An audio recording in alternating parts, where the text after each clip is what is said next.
Bon, bah alors, Bruno, je te remercie déjà de m'accueillir chez toi. Avec plaisir. Je vais expliquer un petit peu l'interview, comment il va se passer. D'abord, je vais te faire une petite bio de ce que je connais de toi et puis de ce que j'ai pu lire sur toi. Une bio genre, je viens de décéder et voilà, c'est ça. Ouais, voilà, Voilà. petit truc. Et puis après, je vais expliquer un petit peu, on va dérouler l'interview en 4 ou 5 parties. Une première où je vais parler de toi, créateur, auteur de jeu. La deuxième où on va parler de Bruno, l'homme reconnu du milieu du jeu, même si t'aimes pas ça. Non, je déteste ça. Je sais, mais il va falloir en parler quand même. Ouais. Bruno, en troisième partie, tes jeux et ton actualité 2020. Alors, peut-être que l'actualité de Vilma, ça sera encore une autre partie, mais on verra bien. Et enfin, Monsieur Catala, de sa vie d'homme, où ça c'est plus toi dont on va parler de ce que tu aimes, etc. Et enfin, je t'ai concocté une petite surprise à la fin qui devrait te plaire. Alors, on va commencer. Ça, t'es pas sûr parce que tu verras. Tu sais, les surprises, moi, c'est pas forcément mon truc. Oui, tu verras, je pense que ça va te plaire. Alors, Bruno Catala, nom de famille du sud-ouest et du Languedoc, variante de Catala, nom ethnique désignant l'originaire de la Catalogne. Oui, c'est ça, c'est les migrants qui venaient de Barcelone. C'est ça. Donc, c'était les noms, les Catalans, c'était ceux qui venaient, effectivement, de Barcelone. Donc, très probablement que si on savait remonter suffisamment loin, on trouverait du côté de mon père des origines espagnoles. Je pense aussi. Par contre, ce qui est sûr, c'est que mon grand-père est carcassonnais. Et mon père y a vécu d'ailleurs quelques années. Et donc, du coup, il y a une branche de la famille qui a vécu longtemps, effectivement, dans la région de Carcassonne. Ça marche. Alors, tu es né le 22 novembre 1963. Ouais. Passionné ou pas par les mathématiques et la physique. Ouais. Tu intègres l'industrie en 1986. C'est assez vrai. Toutefois, tu es déjà créatif car tu t'orientes naturellement vers la recherche et le développement, et ce pendant 18 ans. Puis en 2004, tu subis un licenciement, patatras, la remise en question s'impose et tu t'orientes naturellement vers le ludique et surtout la création, encore, qui n'a jamais cessé d'être une envie depuis ton enfance. D'ailleurs, tu avais déjà validé la chose en publiant ton premier jeu en 2002. Ouais. Depuis, tu es devenu un des auteurs du milieu les plus prolifiques, avec 125 jeux et extensions dont les incontournables Les Chevaliers de la Table Ronde, Mr. Jack, Cyclades, Jamaica, Abyss, Five Tribes, qui est l'As d'or en 2015, Seven Wonders Duel et enfin King Domino, Spiel des Jahres 2017. Alors il y en a d'autres, je ne les ai pas tous énumérés. Il y a déjà un As d'or avant. Ah oui, Les Chevaliers de la Table Ronde. Non, du ballet. Ah oui. Du ballet As d'or en 2005, je pense, un truc comme ça, ouais. D'accord. Voilà. J'ai pas fait mon travail correctement. Non, mais c'est au niveau des prix majeurs. Ouais, les chevaliers à table ronde, Spiel, un prix spécial du jury à l'époque où il n'y avait pas le Spiel noir. Du ballet As d'or en 2005. Et puis après, plus récemment, Five Tribes As d'or expert. Ouais. Et King Domino, Spiel, il y a 3 ans maintenant. Ouais. C'est ça, en 2017. Mais tu es connu dans le milieu également pour tes talents d'équilibrage des jeux. Alors tu vas dire que non, mais tu as travaillé d'ailleurs comme employé chez Hurricane pour cette compétence pendant plusieurs années. Tu me confirmes si c'était à peu près ça. Il y avait d'autres choses. Alors c'est pas tout à fait, c'est pas que ça. Ce que je veux dire par là, c'est que l'équilibrage, c'est qu'une partie du travail. Moi, j'ai travaillé comme développeur pour certains éditeurs, dont Hurricane. Et le développement d'un jeu, c'est pas uniquement l'équilibrage mathématique du jeu. Ça concerne aussi les choix artistiques, la direction artistique, la réalisation du jeu, enfin, etc. C'est pas simplement on va mettre plus un point ici et moins 2 ici, quoi. D'accord. Alors, spécialiste des jeux à 2, tu apportes ta touche à de nombreux jeux de ce type et plusieurs éditeurs font donc appel à toi pour leur mode 2 joueurs pour leur jeu. Tu me confirmes si c'est à peu près ça. Il y en a pas mal, il y en a certains qui t'ont contacté. Ouais, c'est arrivé, mais c'est pas fréquent. Ça arrivait une fois chez Yellow, je crois, sur je sais plus comment s'appelait le jeu. Et il y avait Pigs dedans, je me rappelle plus le titre exact. Happy Pigs, voilà, c'est ça exactement. Et donc du coup, effectivement, il m'avait interpellé sur la possibilité de faire une variante de joueurs. D'accord. Voilà, c'est d'ailleurs la première fois que j'ai travaillé avec Yellow. Donc, personnalité renommée du milieu du jeu, qui n'est pas qu'un auteur. En effet, tu es connu comme un véritable Alors, assistant d'édition, on va dire un peu, on peut dire ça comme ça, c'est-à-dire que tu aimes bien mettre la main dans la pâte. J'aime bien être, impliqué dans ces décisions-là. Avec certains éditeurs, ça se fait naturellement, avec d'autres, ça se fait plus ou moins difficilement. Mais oui, je préfère être impliqué à ce niveau-là. Ouais. D'accord. Pour finir, tu es une des personnalités préférées des joueurs, car tu es disponible, avenant et très sociable. Et ça, tous les auteurs ne le sont pas. Voilà pour ce petit résumé de Monsieur Catala, dit Bruno Desmontagnes. J'ai essayé de faire succinct, puisque beaucoup de choses sont dites sur toi déjà. Donc voilà. Alors, on va commencer du coup l'interview par Monsieur Bruno Catala, créateur et auteur de jeux. Raconte-nous une journée type d'un auteur de jeu à la maison. Alors, la journée type d'un auteur de jeu, je sais pas, mais la journée type de la mienne, ça je sais. Voilà. Déjà, je me lève assez tôt, parce que je dors peu. Je me lève en général à 7h, on va dire. À 7h30, 8h moins le quart, je suis à mon bureau et je commence en général par ce que j'appelle, moi, dans mon ancien métier, la veille technologique. Ça veut dire aller scruter sur Internet les informations disponibles sur qu'est-ce qui se passe globalement dans le monde du jeu. Au travers de différents sites, pour pas les nommer, Trick Track, Ludovox, Board Game Geek, Spielbox, et les réseaux sociaux. Donc Instagram, Twitter, Facebook pour l'essentiel. Et donc du coup, ça me permet d'avoir une vue de qu'est-ce qui se passe, qui travaille avec qui, pourquoi, quels sont les projets, etc. Et puis, ça me permet aussi de savoir si j'ai des éléments à apporter en complément d'information. Est-ce qu'il y a des questions ou des posts qui concernent certains de mes jeux sur lesquels moi, je dois apporter un complément d'information. Et donc, dans ce cas-là, ça, c'est généralement ma première heure de boulot du matin, elle est consacrée à ça. Et puis après, ça, selon, parce que bon, maintenant, avec les réseaux sociaux et tout ça, on a des alertes en permanence, ça peut faire du pointillé pendant la journée aussi, y compris le soir, y compris la nuit parfois. Donc voilà, donc ça c'est le début. Et après, je travaille sur mes projets. Et après, mes projets, pour ceux qui sont allés voir mon article que j'ai fait là, en fin d'année sur Trick Track, j'en ai actuellement un peu plus d'une vingtaine en parallèle. Alors, tous ces projets sont pas au même stade d'avancement. C'est-à-dire que pour moi, par exemple, un jeu comme Queens, qui est sorti en octobre, ça reste pour moi un projet d'aujourd'hui qui me donne du travail. Par exemple, je travaille avec BlackRock sur justement une opération, un concours marketing qui permet de refaire parler du jeu et sur lequel moi je vais aller faire une démo en boutique, etc. Donc tout ça, c'est du temps qui m'est pris. Donc c'est une ligne de travail. Et j'ai des jeux qui sont en cours de développement, c'est-à-dire que là je suis en train de fabriquer un prototype, c'est-à-dire que quand tu es arrivé chez moi, j'étais en train de réaliser un fichier que je vais imprimer cet après-midi, que je vais découper parce que ce soir j'ai une soirée test. Et donc il y a des jeux sur lesquels je travaille, puis j'ai des idées amont qui elles sont en train de fourmiller dans ma tête, et puis etc. Et donc dans la journée, comme je suis multipartenaire, je travaille des jeux tout seul, il y a des jeux que je travaille avec d'autres auteurs, il y a mes éditeurs, il y a les illustrateurs, tout ça.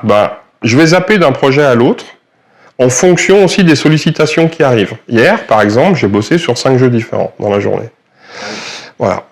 Plus ou moins intensément, mais j'ai travaillé sur 5 jeux différents. Là, depuis ce matin, j'ai travaillé sur 2 avant que l'interview commence. Cet après-midi, je ne sais pas exactement ce que je vais faire. Après, il y a ce qui est du niveau d'urgence absolu, donc ça, c'est des tâches. Et après, dans le reste, je choisis ce qui me fait plaisir, à un moment donné. C'est-à-dire qu'il y a des choses, par exemple, aujourd'hui, on est mi-janvier, je suis dans ma comptabilité, parce que là, je commence à courir après les éditeurs pour qu'ils m'envoient le relevé, etc., pour que je puisse bloquer ma comptabilité au 31 décembre. Bon, ça, c'est la partie plaisir, ça. Ça c'est pas vraiment la partie plaisir, mais je suis obligé de le faire. Et à un moment donné, je me fais une pause en créant vite fait 3 cartes pour un jeu sur lequel je suis en train de travailler, mais ça me fait plaisir. Puis je repasse à autre chose, etc. Donc en fait, je travaille un peu comme ça sur toute la journée. Puis à un moment donné, il faut décider de s'arrêter parce que sinon ça s'arrête pas. Et voilà. Mais ça peut m'arriver d'y retourner la nuit, tout particulièrement sur la rédaction des règles en fait, parce que comme il y a toutes ces sollicitations qui arrivent de tous les côtés avec les gens avec qui je travaille et auxquelles il faut répondre quasiment dans l'instant. Et la rédaction des règles, c'est compliqué. Enfin, moi, j'ai besoin d'une unité de temps et de pensée et de pas être interrompu. Donc, quand c'est comme ça, je coupe tous les réseaux sociaux, je coupe le téléphone, et puis j'ai besoin d'un rapport à la nuit quasiment. Et généralement, je vais regarder une connerie à la télé qui va me décérébrer la tête, et puis je vais me mettre à mon ordi à 23h. Puis là, je vais écrire, et je vais faire mes exemples, machin truc, etc. Puis je vais faire jusqu'à 2-3h du matin. Donc une journée type, globalement, c'est globalement ça, en fait. D'accord. Week-end compris. Oui, bah oui. Il n'y a pas de week-end. 7 jours sur 7. Mais en même temps, comment dire, c'est aussi une belle vie, parce que par exemple, cet après-midi, j'ai des choses à faire. Mais si il fait beau aujourd'hui, et si ça se réchauffe suffisamment, que c'est pas trop verglacé, je vais aller faire 2 heures de vélo. Parce qu'aujourd'hui, il fait beau. Et parce qu'on s'en fout qu'on soit samedi ou dimanche. Non, on est mercredi. On est mardi, pardon. On est mardi, toi, je sais jamais, en fait. On est mardi, et en fait, si c'est aujourd'hui qu'il fait beau et que je peux me le permettre, alors je vais aller faire 2 heures de vélo. C'est pas, tu vois, j'ai une vie qui est vachement agréable par rapport à ça. Et quand je travaille, à part quand je suis dans l'administratif où je suis obligé de le faire, puis que ça m'emmerde, tout le reste, j'ai jamais vraiment l'impression que je suis en train de travailler. Je vais me rapprocher de toi. Rapproche-toi de moi. Allez, soyons fous. Alors, bonjour. Alors, j'ai un petit cahier où j'ai écrit pas mal de choses. Parle-nous de ton processus de création, le tien.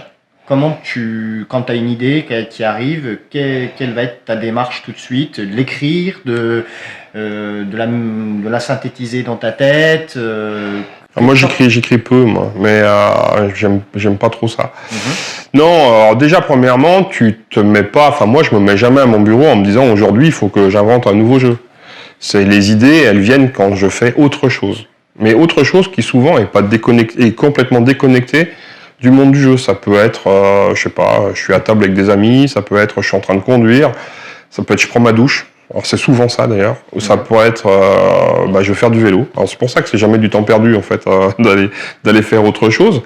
Et puis à ce moment-là, ton esprit, t'es en lâcher-prise totale, t'es plus du tout dans tes problématiques du moment. Et puis il y a une idée qui surgit. Puis cette idée, là, si tu la chopes au passage, tu te dis, qu'est-ce que j'en fais? Et à partir de là, mon processus, c'est un processus d'imagination, en fait. Où j'essaye de voir qu'est-ce que je peux construire avec. Et puis, au fur et à mesure, en fait, j'essaye d'imaginer le matériel, comment ça s'organise, les joueurs, leur comportement, et j'imagine des parties, déjà, en fait. Je vis dans ma tête des parties types, ou des débuts de partie, ou des morceaux de partie, des bribes de partie, organisés autour de cette idée de base. Et tant que je réussis à imaginer des comportements chiants, ou des trucs pas intéressants, etc., je continue à tordre cette idée pour supprimer ces éléments-là. Et quand ça me paraît suffisamment costaud, alors seulement je me mets à la réalisation du matériel dont j'ai besoin pour valider, en fin de compte, cette idée. Donc je commence à construire un prototype. Ce qui fait que très souvent, mon premier prototype fonctionne. Il est pas génial, il est pas affiné, il nécessite du travail, mais en général, souvent, dans la grande majorité des cas, il fonctionne. Parce que je me suis évité en amont tout un tas de problèmes que si je m'étais lancé immédiatement dans la fabrication du matériel, je les aurais eu dès les 3 premières minutes de test. Donc du coup, moi je suis assez feignant, donc j'aime pas faire les choses 50 fois. Donc du coup, tout ce que je peux m'éviter, je m'évite en fait. En même temps, c'est un processus qui peut-être aussi, probablement d'ailleurs, comment dire, te caractérise? Non, mais ça me caractérise, mais c'est pas ça, mais c'est qu'il a son revers de la médaille. C'est-à-dire que ça m'éloigne de petits miracles qui peuvent se passer lors de la réalisation d'un truc sans que tu le veuilles vraiment. D'accord. Tu penses que ça arrive souvent, ça? Ah oui, je pense que ça arrive, bien sûr. Ouais. Si un jour tu interviews Ludovic Maublanc, tu verras que lui, dès qu'il a une idée, il faut qu'il commence à faire du matériel tout de suite. Il sait même pas pourquoi, comment, etc. Et pendant qu'il fabrique son matériel, c'est à ce moment-là que les choses s'organisent. Donc en fait, chacun a son mode de fonctionnement. Et c'est aussi pour ça que c'est aussi riche de pouvoir travailler en partenariat avec d'autres, quoi. D'accord. Et du coup, j'ai lu également que tu t'allongeais sur le canapé, donc je pense ce canapé. Voilà, celui-là, ouais. Où tu mémorises un peu tout ça et tu sors direct ton prototype. C'est un peu ça. Donc. Ouais, c'est vers ça que je tends. Ouais. D'accord. Alors, si tu devais en véhiculer qu'une, quelle valeur ou expérience souhaiterais-tu transmettre aux joueurs à travers tes jeux? Pas simple comme question. Non, parce que c'est pas vraiment ma. Est-ce que tu as quelque chose, une expérience que tu souhaiterais transmettre ou que les gens ressentent lorsqu'ils jouent à tes jeux, ou est-ce que c'est ça va dépendre du jeu, quoi. En fait, selon les jeux, tu mets pas la même chose à l'intérieur. Je suis d'accord, mais donc j'ai pas vraiment une ligne directrice. Moi, ce qui est important, c'est que l'expérience ludique à la fin soit suffisamment forte pour que tu te dises j'ai envie de recommencer. Donc ça, c'est important. Mais après, moi, ce qui compte, c'est les interactions entre les joueurs autour de la table. Mais selon les jeux, je vais avoir envie qu'on partage et puis qu'on avance ensemble. Ça va être du coopératif, j'en fais peu. Mais je peux en faire parfois. Mais ça va être qu'on se regarde en chien de faïence, qu'on se fasse des coups de pute, que ça va. Donc c'est pas des valeurs que j'ai envie de propager dans la vraie vie. Ah non, tu vois, je veux dire, non, mais dans le jeu, c'est pas une valeur. Mais dans le jeu, moi, j'aime bien quand on peut se taquiner autour de la table. Ça, c'est sûr. Hein, quand on peut se pourrir un peu. C'est toujours plus sympa. Jouer, c'est pourrir un peu. Est-ce que la création, alors c'est un peu plus intime, est-ce que la création n'engendre pas une solitude? On parle de cela sur les auteurs de romans, les sculpteurs, etc. Est-ce que tu n'as pas ce sentiment-là Alors oui et non. C'est-à-dire, ça dépend de quoi on parle. Ça dépend de quel secteur on parle. Par exemple, dans mon activité quotidienne d'auteur de jeu, je suis à la fois seul et pas seul. C'est-à-dire qu'évidemment, je travaille chez moi, je travaille donc tout seul, mais, comme je l'expliquais préalablement, chaque jour, je suis en interaction avec généralement 2, 3, 4, 5 autres personnes du monde du jeu qui sont des collègues et amis, parce qu'on a des relations, en fin de compte, d'amitié très fortes, en fait, dans ce milieu-là. Ça fait partie des choses que j'aime beaucoup.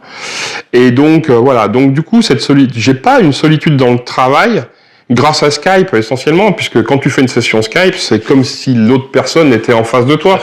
Hier matin, j'ai passé 3 quarts d'heure sur Skype avec Vincent Dutray, qui est en Corée, si tu veux. Donc on a, je sais pas, 5000 km d'écart, et en fait, la connexion est tellement bonne que c'est comme s'il était en face de moi. Donc du coup, tu te sens pas, enfin, je me sens pas seul de ce genre-là. Autour de moi, j'ai aussi un tissu d'amis qui sont pas du monde du jeu, qui est très fort. Et donc j'ai pas cette solitude-là. Je vois mes copains avec qui je travaillais du temps où j'avais un vrai métier. Je les vois tous les midis. On prend le café ensemble, on joue à mots, etc. J'ai d'autres amis que je vois le soir, etc. Voilà. Là où tu peux avoir un vrai sentiment de solitude, et où ça m'a coûté pas mal dans ma vie d'homme, hein, c'est sur le plan familial. Ouais. Parce que quand tu as une activité, une passion qui est aussi présente, dévorante, en même temps tu es avec tes proches et puis en même temps tu n'es pas avec eux. Parce que tu es dans ta tête et les idées, moi je choisis jamais, je peux jamais être sur off. Oui. Et donc ça, en fait, familialement, auprès de tes proches, c'est quelque chose qui est très difficile à comprendre. Et moi, ça m'a valu quelques déboires sentimentaux, hein, clairement, avec des compagnes qui n'ont pas pu le supporter. Et je le comprends volontiers. Je veux dire, c'est à un moment donné, avoir le sentiment d'être numéro 2, ça passe pas. Après, moi, c'est pas mon métier, hein, faire des jeux, c'est ma vie. Oui. Donc, c'est moi. Donc à partir de là, je suis comme ça. Donc on me prend comme ça ou on me prend pas. Et puis tout seul chez moi, je vis bien aussi. Donc j'ai pas de voilà. J'ai eu des frustrations par rapport à ça plus jeune. Aujourd'hui, je m'en fous en fait. Je sais que c'est mon parcours, je sais que c'est ma trace. Et puis celle qui a envie de m'accompagner, elle m'accompagne. Mais il faut qu'elle le comprenne. Qu'elle accepte, oui. Exactement. Mais oui, de toute façon, je suis pas le seul dans ce cas-là. Mais voilà, cette solitude-là, tu vois, familialement, moi, mes parents ne comprennent pas ce que je fais. Hein, je veux dire, ça c'est clair. Voilà, enfin, tu vois, même au niveau de mes enfants, ils comprennent très bien ce que je fais. Il n'y a pas de souci. Mais honnêtement, je sais pas si ça a toujours été facile pour eux d'avoir un papa aussi impliqué pour les autres, et avec peut-être le sentiment qu'il n'était pas assez impliqué pour eux. Tu vois, c'est... je pense qu'ils ont pu le vivre comme ça, et voilà. Non, mais je comprends. Je le vis un peu aussi. Alors, en plus de la création de tes jeux, tu t'attaches régulièrement à soutenir les éditeurs dans leur travail d'édition et leur communication. Alors, les soutenir, je dirais pas ça, mais les accompagner. Ouais. Comment tu expliques ça? C'est parce que tu veux que tes jeux soient comme tu l'entends, ou alors c'est que tu penses que cet accompagnement, tu le fais pas tout le temps je pense, est une plus-value? Comment tu expliques ça? Parce que tous les auteurs ne font pas toutes les démarches que toi tu mets en place. Alors il y a plusieurs comment dire, stades différents. Bon, la création, on en a parlé un peu. Voilà. Après, il y a la réalisation du jeu, donc sur lequel là le public n'est pas impliqué. Moi, j'aime bien être considéré comme un partenaire à ce niveau-là, parce que j'ai des idées, des envies précises, j'ai une expérience aussi, puisque c'est des fonctions que j'ai pu, faire pour d'autres éditeurs. Donc oui, j'aime bien qu'on m'implique à ce niveau-là. Après, j'ai aussi un parfait respect de la fonction éditoriale, et je ne vais pas me substituer à elle. Mais je pense que autant, par exemple, je me dois d'être à l'écoute de l'éditeur en fonction de ses envies de modification de règles, etc., quand je présente mon prototype, je trouve ça normal, du moment que c'est moi qui ai le final cut, je veux dire.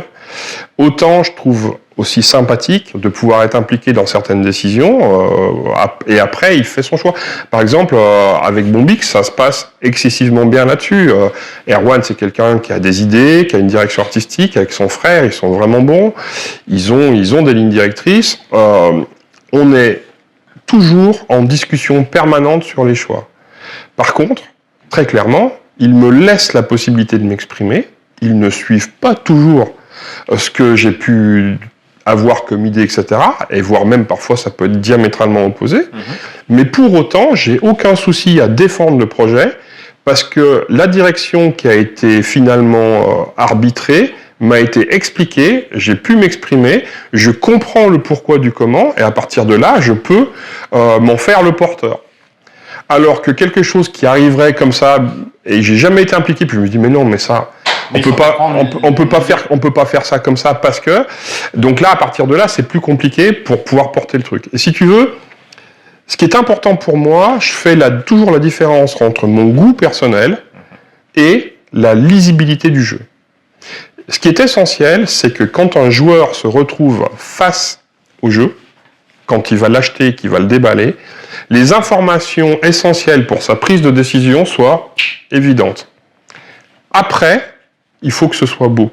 Mais le beau, c'est subjectif. Et moi, je peux aimer quelque chose que toi, tu ne vas pas aimer, vice-versa. Donc ça, moi, là-dessus, je vais respecter les goûts de mes éditeurs. Après, il y a des éditeurs dont j'aime pas le travail. Je dis pas que c'est pas bien, je dis simplement que j'aime pas. Donc là, pour moi, le mieux, c'est de pas leur proposer mon travail.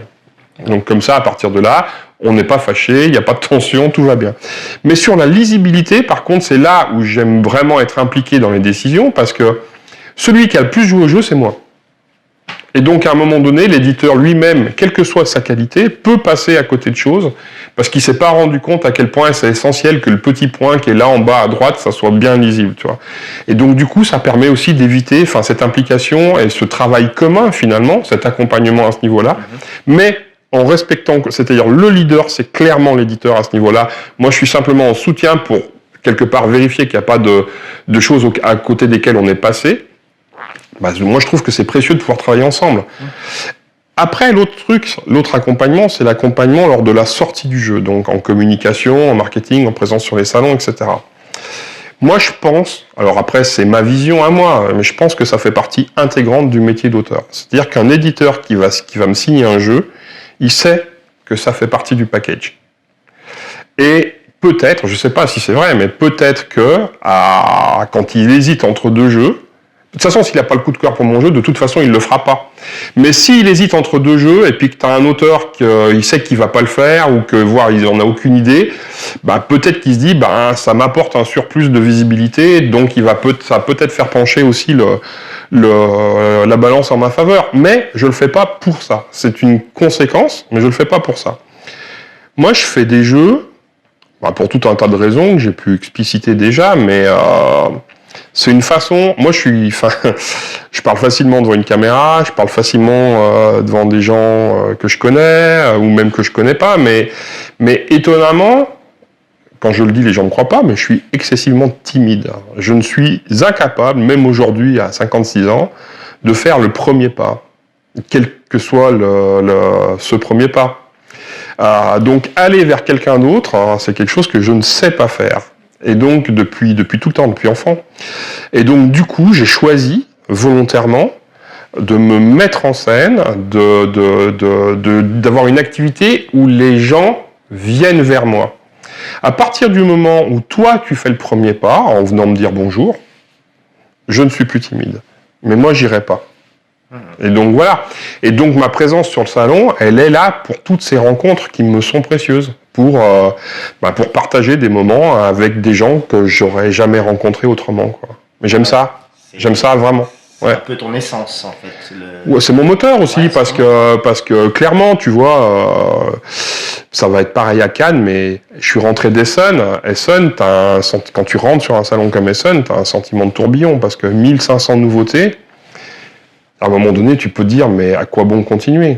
À quoi bon continuer à moi rajouter 1, 2, 3, 4, 5 nouveautés parmi ces 1500 nouveautés?